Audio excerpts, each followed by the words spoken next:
Hi friends, welcome to Somu competitive guidance. ఈరోజు వీడియోలో మనం చూసుకున్నట్లయితే కనుక హాస్టల్ వెల్ఫేర్ ఆఫీసర్ HWOకి సంబంధించినటువంటి మనకి అప్డేట్ అనేటువంటిది రావడం జరిగిందనమాట.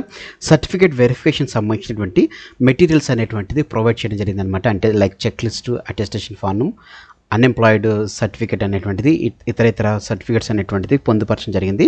వాటిని ఎలా ఫిలప్ చేయాలి అనేటువంటి దాని వివరాలతోటి ఈ వీడియో అనేటువంటిది మేము ముందు తీసుకురావడం జరిగిందనమాట అండి. సో ఫ్రెండ్స్, ఈ వీడియోని చివరి వరకు చూడడం మర్చిపోకండి. అలాగనే ఈ సర్టిఫికేట్ సంబంధించిన లింక్ అనేటువంటిది నేను మీకు డిస్క్రిప్షన్ బాక్స్లోనూ అదే రకంగా పిన్నెడ్ కామెంట్లో మీకు ప్రొవైడ్ చేయడం జరుగుతుంది అనమాట అండి. దాన్ని చూసుకున్నా కానీ మీరు ఈజీగా డౌన్లోడ్ చేసుకుని మీరు ఫిలప్ చేసుకోవడం జరుగుతుంది అనమాట. సో ఫ్రెండ్స్, ఈ వీడియోని చివరి వరకు చూడడం మర్చిపోకండి. ఎలా నేను ఫామ్ ఫిలప్ చేస్తున్నాను అనేటువంటిది మీరు డీటెయిల్గా చూస్తూ అలాగే మీరు చేసుకున్నట్లయితే కనుక మీ ఏ విధమైనటువంటి మిస్టేక్స్ లేకుండా మీరు ఈ ఫామ్స్ అనేటువంటిది ఫిలప్ చేయడం జరుగుతుంది అనమాట అండి. వివరాలకు మనం వెళ్ళినట్లయితే కనుక ఫస్ట్ ఆఫ్ ఆల్ మనకి ఈ రకంగా వస్తుందన్నమాట అండి. ఇందులో మనం చూసుకున్నట్లయితే కనుక మనకు సంబంధించినటువంటి ఫస్ట్ HWOకి సంబంధించి చూసుకున్నట్లయితే కనుక ఫస్ట్ వచ్చేసి చెక్ లిస్ట్ అనమాట అండి. చెక్ లిస్ట్ సంబంధించినటువంటి ఫామ్ అనమాట. ఈ చెక్ లిస్ట్ సంబంధించిన ఫామ్ ఎలా ఫిలప్ చేయాలనేటువంటిది ఇప్పుడు మీకు చూపించడం జరుగుతుంది అనమాట. ఫస్ట్ వచ్చేసి మీ tspsc ఐడి అనేటువంటిది ఇక్కడ మీరు రాయాలన్నమాట అండి. మీ tspsc ఐడి ఏదంతో tspsc ఐడి టీఎస్ అని ఉంటుంది, రిఫరెన్స్ నెంబర్ అనేటువంటిది. అంటే మీరు ఎప్పుడైతే HWOకి సంబంధించినటువంటి మీరు ఫిలప్ చేస్తారో అప్పుడు మీకు వచ్చినటువంటి రిఫరెన్స్ ఐడి అనేటువంటిది మీరు రాయాలి. ఇక్కడ మీ ఫోటోగ్రాఫ్, ఇక్కడ మీ సిగ్నేచర్ అనేటువంటిది ఇక్కడ మీరు మెన్షన్ చేయాలి. సేమ్ మీరు ఏదైతే అప్లికేషన్ ఫిలప్ చేశారో హాల్ టికెట్స్కి వీటన్నిటికీ రాసినటువంటి సిగ్నేచర్ ఇక్కడ మీరు మెన్షన్ చేయండి. ఆ తర్వాత HWOకి సంబంధించినటువంటి హాల్ టికెట్ నెంబర్ అనేటువంటిది మీరు ఇక్కడ మీరు రాయాల్సి ఉంటుందన్నమాట అండి. Date of verification and session, అంటే మీ డేట్ ఆఫ్ వెరిఫికేషన్, మీరు ఏ డేట్న మీరు వెరిఫికేషన్ వెళ్తున్నారు అనేటువంటిది. సపోజ్ నేను ఈరోజు డేట్ అనేటువంటిది రాస్తున్నాను, 11th November 2024 అనేటువంటి డేట్.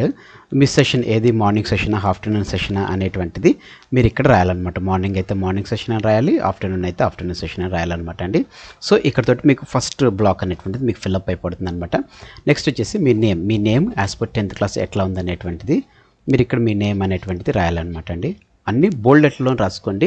అంటే క్యాపిటల్ లెటర్స్లో రాసుకున్నట్లయితే కనుక మీకు ఫర్దర్గా ఏ విధమైనటువంటి కాంప్లికేషన్స్ ఉండవు.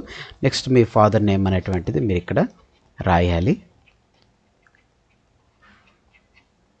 ఫాదర్ నేమ్ అన్ని బోల్డ్లో రాసుకోండి. నెక్స్ట్ మీ మదర్ నేము,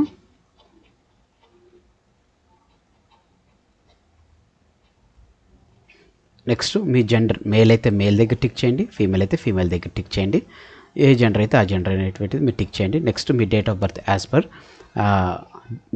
మన సర్టిఫికేట్, SS సర్టిఫికేట్ బట్టి మీ డేట్ ఆఫ్ బర్త్ ఎట్లా ఉందనేటువంటిది అక్కడ మీరు రాసుకోండి. ఇప్పటికంటే 1/7/2022 ఎప్పుడైతే మీకు నోటిఫికేషన్ వచ్చినప్పుడు మీ ఎన్ని సంవత్సరాలు ఉన్నాయి అనేటువంటిది మీరు ఇక్కడ మెన్షనింగ్ అనేటువంటిది చేసుకోండి. ఇట్లా నేను అప్రాక్స్గా రాస్తున్నాను అనమాట అండి.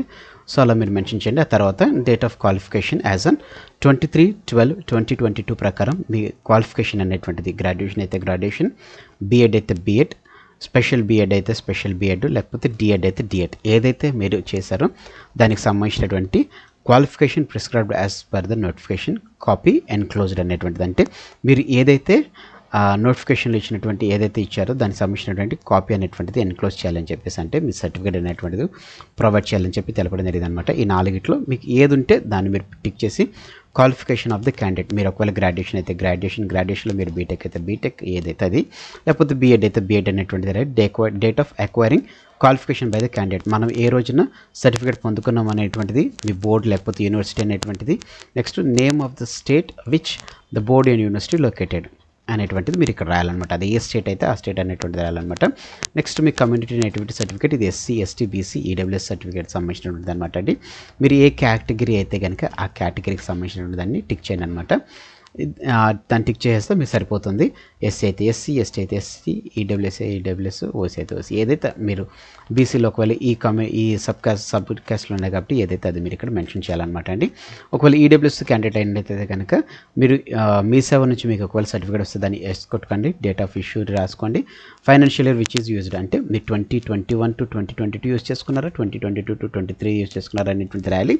సేమ్ మీరు ఏదైతే ఇక్కడ రాస్తున్నారో దానికి సంబంధించిన సర్టిఫికేట్ అనేటువంటిది ఒరిజినల్ ప్రూఫ్ అనేటువంటిది ఉండాలన్నమాట. అంటే బీసీ క్యాండిడేట్స్ చూసుకున్నట్లయితే కనుక మీరు ఒకవేళ నాన్ క్రిమి లేయర్ ఉన్నట్లయితే కనుక ఎస్ అయితే ఎస్, నో అయితే నో అని చెప్పి క్లిక్ చేసి వదిలేసేయచ్చు. నెక్స్ట్ డిసబిలిటీ అయితే కనుక మీరు ఏ డిసబిలిటీ ఎంత పర్సెంట్ డిసబిలిటీ అనేటువంటిది ఈ బ్లాక్స్లో మీరు మెన్షన్ అనేటువంటి చేయాలన్నమాట అండి. నెక్స్ట్ చూసుకున్నట్లయితే కనుక is the candidate claiming for ex servicemen reservation. ఒకవేళ ఎక్స్ సర్వీస్మెన్ రిజర్వేషన్ గురించి మీరు తీసుకుంటున్నారైతే కనుక ఎస్ అయితే ఎస్, నో అయితే నో అని చెప్పేసి మీరు ఇక్కడ ఫిల్అప్ చేయాలన్నమాట అండి. Next if age relaxation is claimed specified retrenched census employee, Telangana government employee, NCC లేకపోతే ఎస్ఎస్టీ బీసీ దీనికి గాను మీరు ఏజ్ రిలాక్సేషన్ కోరుతున్నారు అనేటువంటిది మీరు ఇక్కడ రాయాలి. ఎన్ని ఇయర్స్ అనేటువంటిది మీరు ఎస్సీ ఎస్టీ అయితే కనుక 5 years ఉంటుంది. సో తెలంగాణ ఎంప్లాయీ అయితే కనుక మీకు 5 years ఉంటుంది. సో ఈ రకంగా మీరు దేనికి రిటర్న్ తీసుకుంటున్నారు అనేటువంటి దాన్ని ఇవ్వాలి. దానికి సంబంధించినటువంటి సర్టిఫికేట్ అనేటిది కంపల్సరీ ప్రొడ్యూస్ చేయాలి, ఎందుకంటే ఏజ్ రిలాక్సేషన్ అనేటువంటిది మీరు క్లెయిమ్ చేస్తున్నారు కాబట్టి. నెక్స్ట్ చూసుకున్నట్లయితే కనుక చెక్ లిస్ట్లో వచ్చేసి నెక్స్ట్ ది మోస్ట్ ఇంపార్టెంట్ 13 దాంట్లో చూసుకున్నట్లయితే కనుక original indicate the evidence original studies certificate to be produced అనేటువంటిది ఇవ్వడం జరిగిందనమాట. లేకపోతే residence certificate 7 years prior to class 7th class if private studied అనేటువంటిది ఇస్తున్నారు అనమాట. సో మీరు ఫస్ట్ క్లాస్ ఏ ఇయర్లో చదువుకున్నారు, ఏ జోన్లోకి వస్తుంది, ఏ డిస్ట్రిక్ట్లోకి వస్తుంది, ఏ స్టేట్ కింద వస్తుంది. సపోజ్ ఒకవేళ 1990sలో ఒకవేళ ఫస్ట్ క్లాస్ చదువుకున్నారు అనుకోండి, లేకపోతే 1990sలో చదువుకున్నారు. జోన్ వచ్చేటప్పుడు రంగారెడ్డి జోన్ కిందకు వచ్చింది అనుకోండి. Zone 1, zone 2, zone 3, zone 4, zone 5, zone 6 దాన్ని బట్టి మీరు చూసుకోండి. ఏ జోన్లోకి వస్తే ఆ జోన్ 1, 2 ఏదో రాసుకోండి. డిస్ట్రిక్ట్ చూసుకున్నట్లయితే కనుక ప్రస్తుతం ఉన్నటువంటి డిస్ట్రిక్ట్, అది అప్పట్లో రంగారెడ్డి అయినా కానీ ప్రస్తుతం ఏ డిస్ట్రిక్ట్ కింద ఉంది, మేడ్చల్ మల్కాజ్గిరి. సో ఆ డిస్ట్రిక్ట్ కింద రాసుకోండి. స్టేట్ ఏ స్టేట్ కింద వస్తుంది. సో అట్లా మీరు ఈ కంటిన్యూషన్ ఇయర్ 1991, 1992, 1993, 1994 to 1995కి ఇది కూడా వస్తుంది. 1995 to 1996 ఇట్లా వస్తుంది. 1996 to 1997 అనేటువంటిది ఇట్లా వస్తుంది అనమాట మీ సర్టిఫికేట్. సో మీరు ఏ జోన్ కింద వస్తున్నారో ఆ జోన్ కింద రాసుకోవాలి, ఏ డిస్ట్రిక్ట్ కింద వస్తున్నారో ఆ డిస్ట్రిక్ట్ కింద రాసుకోవాలి, ఏ స్టేట్ కింద వస్తున్నారో ఆ స్టేట్ కింద రావాలి. సో ఇవన్నీ రాసిన తర్వాత మీరు ఏ డిస్ట్రిక్ట్ ఏ జోన్కి బిలాంగ్ అవుతున్నారు అనేటువంటిది ఇక్కడ మెన్షన్ అనమాట. ఈ అన్నిట్లో ఒకటే డిస్ట్రిక్ట్ ఒకటే జోన్లో ఉంటే కనుక ఆ జోన్ మీకు మీరు బిలాంగ్ అవుతున్నారని మీరు రాసుకోవాలి. అదర్ దెన్ తెలంగాణ అయినట్లయితే కనుక తెలంగాణకు సంబంధించినటువంటి ఇక్కడ మీరు మెన్షన్ చేయాలి. ఏపీ అయితే ఏపీ, ఏదైతే అది. నెక్స్ట్ ఒకవేళ మీరు ప్రజెంట్ ఎంప్లాయీ అయితే కనుక ఇక్కడ రాయాలన్నమాట అండి. దీనికి ఎన్ఓసి సర్టిఫికేట్ అడుగుతుంటారు అనమాట. ప్రజెంట్ ఎంప్లాయీ అయితే అయినట్లయితే కనుక మీరు ఎక్కడ వర్క్ చేస్తున్నారు, దేని కింద వర్క్ చేస్తున్నారు అనేటువంటిది మీ డిసిగ్నేషన్తో పాటుగా పూర్తి డీటెయిల్స్ అనేటువంటిది మీరు ఇక్కడ మెన్షన్ చేయాలి. ఒకవేళ మీరు ఎంప్లాయీ కానట్లయితే కనుక ఇదేం మీరు ఫిల్అప్ చేయాల్సిన అవసరం లేదు. అదే రకంగా మీరు ఏ ఆర్గనైజేషన్ నుంచి వర్క్ చేస్తున్నారో ఆర్గనైజేషన్ నుంచి ఎన్ఓసి సర్టిఫికేట్ తీసుకోవాలి, అది కూడా దీన్ని అటెస్ట్ చేయాలన్నమాట. అదర్ సర్టిఫికేట్స్ ఒకవేళ ఇవి కాకుండా మీకు 10th class certificate, degree certificate, age మీ కమ్యూనిటీ సర్టిఫికేట్స్తో పాటుగా ఏజ్ రిలాక్సేషన్ ఒకవేళ ఉంటే ఏజ్ రిలాక్సేషన్, డిజబిలిటీ ఉంటే డిజబిలిటీ, నెక్స్ట్ 1 to 7 సర్టిఫికేట్స్, వీటితో పాటు ఒకవేళ ఎంప్లాయ్ అయితే ఎంప్లాయ్ సంబంధించిన సర్టిఫికేట్స్, వీటితో కాకుండా ఇంకా ఏదైనా సర్టిఫికేట్స్ కనుక మీరు ఉన్నట్లయితే, అంటే 2022లో నోటిఫికేషన్ వచ్చింది కాబట్టి ఇంకేమన్నా మీకు వచ్చినట్లయితే కనుక సర్టిఫికేట్స్ మీరు ఇక్కడ రాయండి. దానికి సంబంధించిన అటాచ్మెంట్ డీటెయిల్స్ అనేటువంటిది మీరు పెట్టి ఇచ్చేసేయాలన్నమాట. నెక్స్ట్ మీరు చూసుకున్నట్లయితే 16 తర్వాత చూసుకున్నట్లయితే కనుక ఇదంతా ఆఫీషియల్ యూజ్ అనమాట అండి. తర్వాత మీరు ఇక్కడ మీ యొక్క సిగ్నేచర్ అనేటువంటిది చేయాలన్నమాట. మీరు సిగ్నేచర్ చేసిన తర్వాత మీ అడ్రస్ అనేటువంటిది హౌస్ నెంబర్ అయితే హౌస్ నెంబరు, అపార్ట్మెంట్ నెంబర్ అయితే అపార్ట్మెంట్, డోర్ నెంబర్ అయితే డోర్ నెంబర్, ఏదైనా మీరు రాసుకోవచ్చు. మీ డీటెయిల్స్ ఫుల్ డీటెయిల్స్ ఉండాలి. నెక్స్ట్ మీ మొబైల్ నెంబర్ అనేటువంటిది ఇక్కడ మీరు మెన్షన్ చేయాలన్నమాట అండి. తర్వాత మీ ప్లేస్, డేట్, ఏ రోజు రాస్తుంటే ఆ రోజు డేట్ అనేటువంటిది ఇక్కడ వేయాలి. దీంతో మీకు చెక్ లిస్ట్ అనేటువంటిది ఫిల్అప్ అయిపోతుంది అనమాట. చెక్ లిస్ట్లో కేవలం మీరు 16 blocks ఉంటే 16 blocksలో మీకు ఏదైతే అవసరమో ఆ బ్లాక్ మాత్రమే ఫిల్అప్ చేయాలి, కానీ ఉన్న ప్రతి బ్లాక్ ఫిల్ చేయాల్సినటువంటి అవసరం అనేటువంటిది లేదనమాట. సో ఈ రకంగా చెక్ లిస్ట్ ఫామ్ అనేటువంటిది ఫిల్అప్ అయిపోతుంది. నెక్స్ట్ వచ్చేసి the most important check list తర్వాత the most important attestation form. Attestation form అనేటువంటిది ఇంపార్టెంట్ అనమాట అండి. ఇక్కడ మీరు లేటెస్ట్ పాస్పోర్ట్ సైజ్ ఫోటోగ్రాఫ్ అనేటువంటిది మీరు ఇక్కడ అంటించేస్తారు. ఇది అఫీషియల్ యూజ్ అనమాట, మీరు వాడాల్సిన అవసరం లేదు. ఎందుకంటే మీ నేమ్ ఆఫ్ ది డిపార్ట్మెంటు దానికి సంబంధించిన డీటెయిల్స్ లేవు కాబట్టి దాన్ని ఏం రాయకుండా అట్లా వదిలేసేయండి. అక్కడికి వెళ్ళిన తర్వాత వాళ్ళ ఒకవేళ రాయమంటే మీరు రాసుకోవచ్చు. నెక్స్ట్ ఇక్కడ మీ సర్నేమ్ అనేటువంటిది రాయాలన్నమాట అండి. మీ సర్నేమ్ ఏంటిది, మీ నేమ్ ఏంటిది అనేటువంటిది ఇక్కడ మీరు మెన్షన్ చేయాలి. అన్నీ క్యాపిటల్ లెటర్స్లోనే మీరు రాసుకుంటే చాలా మంచిది. అన్ని క్యాపిటల్ లెటర్స్లోనే మీరు రాసుకోవాలి. ఇక్కడ ఇక్కడ కూడా ఇచ్చారు capital letters only with alias అనేటువంటిది కూడా మెన్షన్ చేయాలని చెప్పేసి తెలపడం జరిగింది అనమాట. సో మీ పేరు, అన్ని క్యాపిటల్ లెటర్స్లోనే, అసలు మీ ఫిలప్ చేసే ఫామ్స్ అన్ని క్యాపిటల్ లెటర్స్లోనే ఫిలప్ చేసుకొని మీకు ఏ విధమైనటువంటి ప్రాబ్లం ఉండదు. ఒకవేళ మీరు డైరెక్ట్ ఎంప్లాయీ ద్వారా మీరు ఇప్పుడు ప్రస్తుతానికి వర్కింగ్ చేస్తున్నట్లయితే కనుక మీరు వర్కింగ్ చేస్తున్నటువంటి designation, me place of working ఏంటి, అది డైరెక్ట్ రిక్రూట్మెంటా, ఎక్స్ సర్వీస్మెన్గా, కంపాషనేట్గా పొందిందా, ఎట్లా మీరు పొందుకున్నారనేటువంటి జాబ్ డీటెయిల్స్ అనేటువంటిది ఇవ్వాలన్నమాట. మీకు ఒకవేళ ప్రస్తుతం జాబ్ చేయనట్లు వారైతే కనుక ఇది రాయాల్సినటువంటి అవసరం లేదు. నెక్స్ట్ చూసుకున్నట్లయితే కనుక మీ డీటెయిల్స్, మీ హౌస్ నెంబర్ అయితే హౌస్ నెంబర్, అపార్ట్మెంట్ నెంబర్ అయితే అపార్ట్మెంట్ నెంబర్, ఫ్లాట్ నెంబర్ ఏదైతే అది ఇక్కడ మీరు రాసేసుకోండి. ఆ తర్వాత నేమ్ ఆఫ్ అపార్ట్మెంట్, ఒకవేళ నేమ్ అపార్ట్మెంట్ అయితే కనుక నేమ్ ఆఫ్ అపార్ట్మెంట్ రాయాలి, లేకపోతే రాయాల్సినటువంటి అవసరం లేదు. లేన్ నేమ్, మీ లేన్ నేమ్ ఏది ఉంటే ఆ లేన్ నేమ్ అనేటువంటిది రాయాలి. అన్ని క్యాపిటల్ లెటర్స్ రాయండి. నేను జస్ట్ మీకు తెలుపడానికి గురించి అని చెప్పేసి నార్మల్గా రాస్తున్నాను.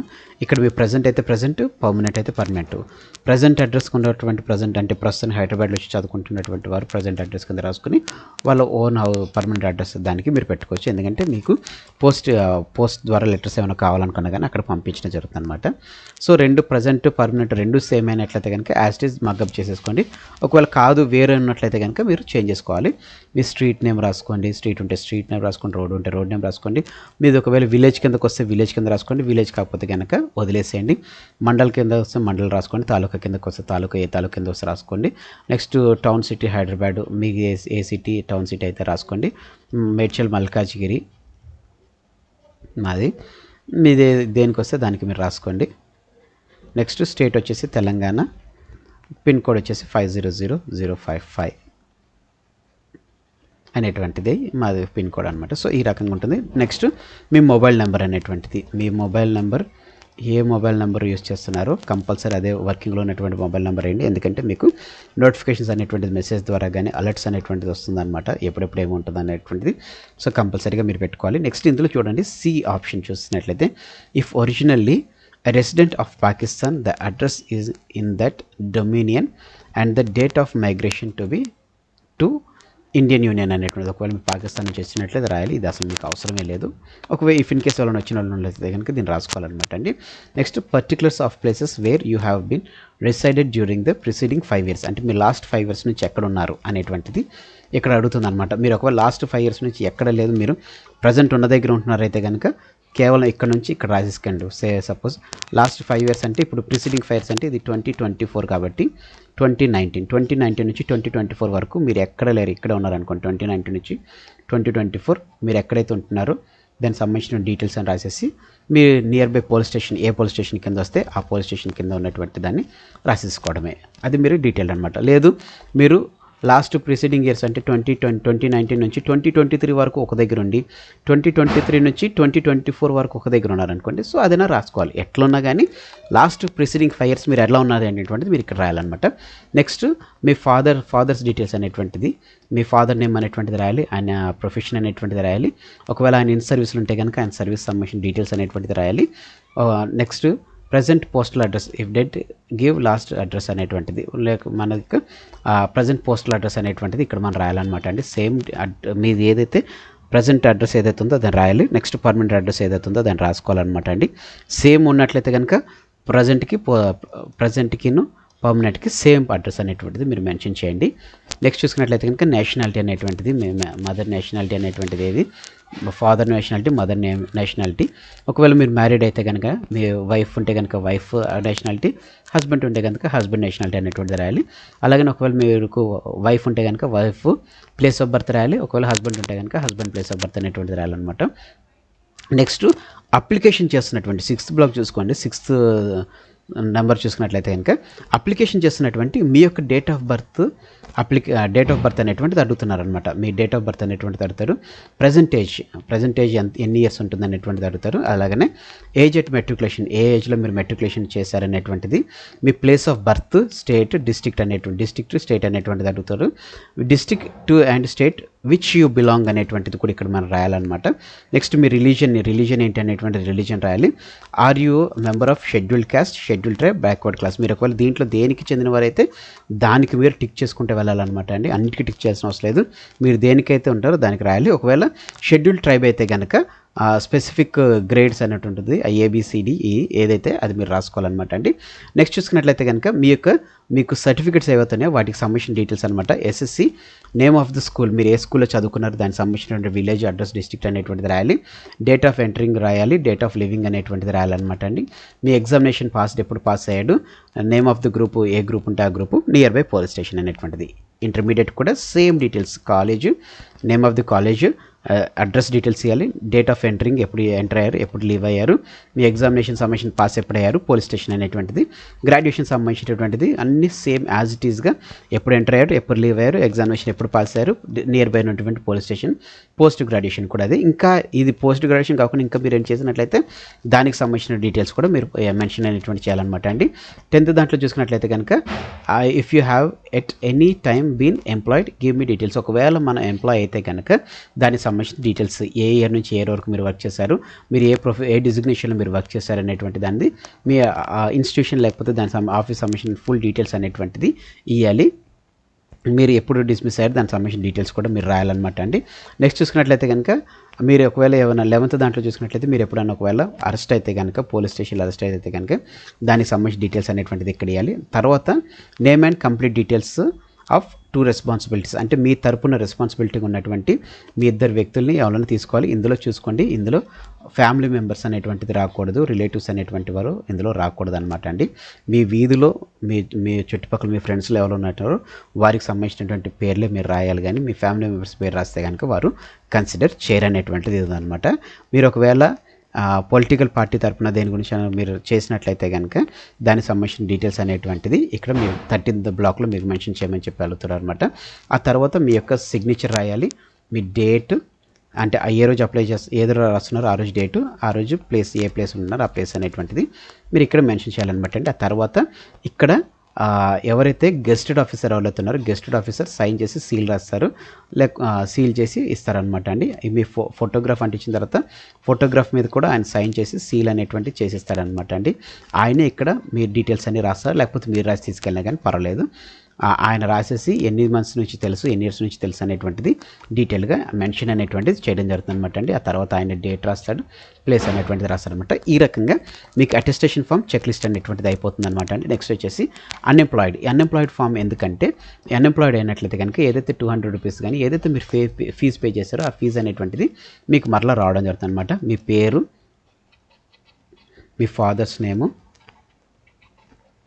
మీ ఏజ్, డేట్ ఆఫ్ బర్త్, అంటే మీ డేట్ ఆఫ్ బర్త్, ఇప్పటికి మీ ఏజ్ ఎంత అనేటువంటిది ఇక్కడ మీరు రాయాలి. మీరు ఏదైతే సెంటర్ ఎగ్జామ్ రాశారో, అంటే HWO సెంటర్ ఏదైతే ఉందో ఆ సెంటర్ రాయాలి.